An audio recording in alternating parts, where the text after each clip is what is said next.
ऐ तू जो हक ताला की पनाह में रहता है और कादिर मुतलिक के साए में सुकूनत करता है, खुदावन से कह कि ऐ मेरी जाए पनाह और मेरे किला, ऐ मेरे खुदा जिस पर मेरा तवक्कल है।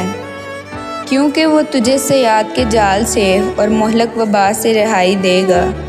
वो तुझ पर अपने परों से साया करेगा और उसके बाजुओं के नीचे तुझे पनाह मिलेगी।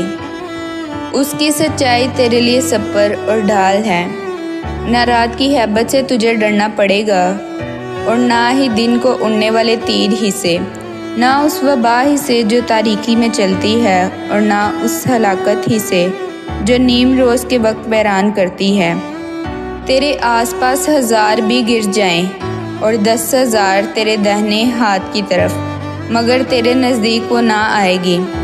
बस तू अपनी ही आंखों से ये देखेगा और शरीरों के अंजाम का मुआयना करेगा, क्योंकि खुदावन तेरी पनाह गाह है और तूने हक ताला को अपना मुहाफिज इख्तियार किया है।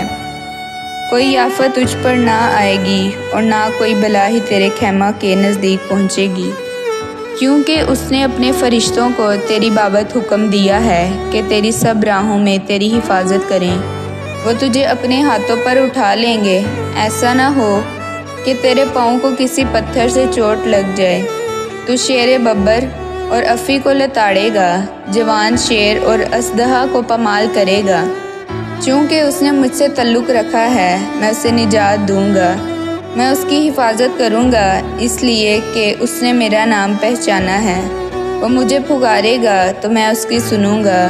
मुसीबत के वक्त मैं उसके साथ रहूँगा। मैं उसे छुड़ाऊँगा और उसे जलाल बख्शूँगा। मैं उसे अयाम की दराज़ी से आसूदा करूँगा और अपनी निजात उसे दिखाऊँगा।